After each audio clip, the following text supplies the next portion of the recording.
Welcome back to San Diego Market Movers. I'm your host, Jason Yoss. I'm here with Bryan Devore. Bryan, how you doing? Good, how are you? I'm doing great. Great to see you again. You too. So I get to see a lot of your real estate team and the work that you do in the senior community, and it's just amazing. I know that you help seniors sell their home and then transition into senior communities. Mm-hmm.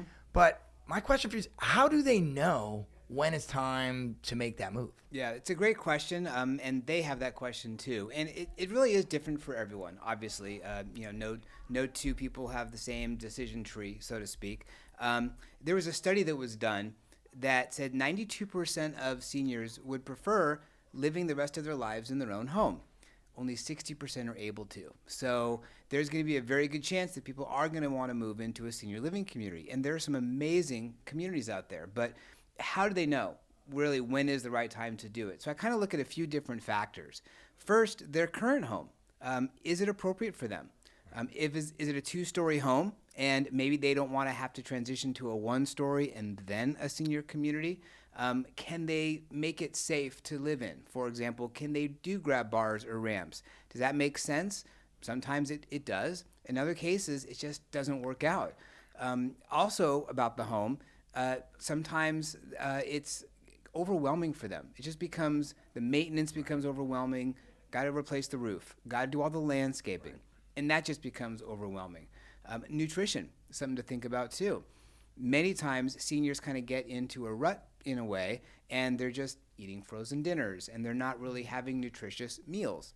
Maybe that's something they need to think about. Also too, one of the biggest things is social isolation.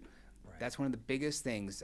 They did a study that said that people who are isolated in their own homes, and we know this from the pandemic, it's equivalent to smoking 2 packs of cigarettes a day. Wow.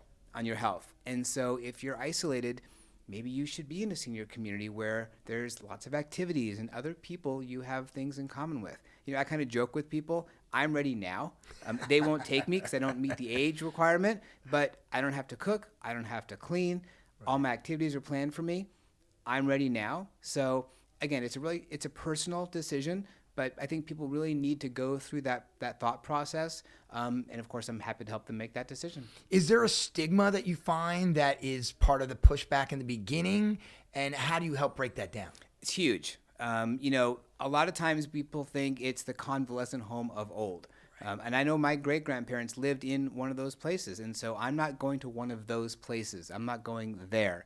Right. That's a lot of what people think.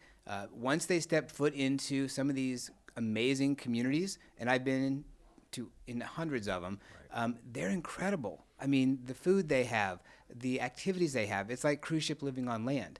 It's amazing. And all the socialization that people can have, it really helps them quite a bit. What a descriptor, cruise ship living on land. Yeah. Bryan, thanks so much for breaking down senior living and how it actually is a fabulous option for our seniors transitioning when they sell their home. Everybody else, thanks for tuning in. We'll catch you next week.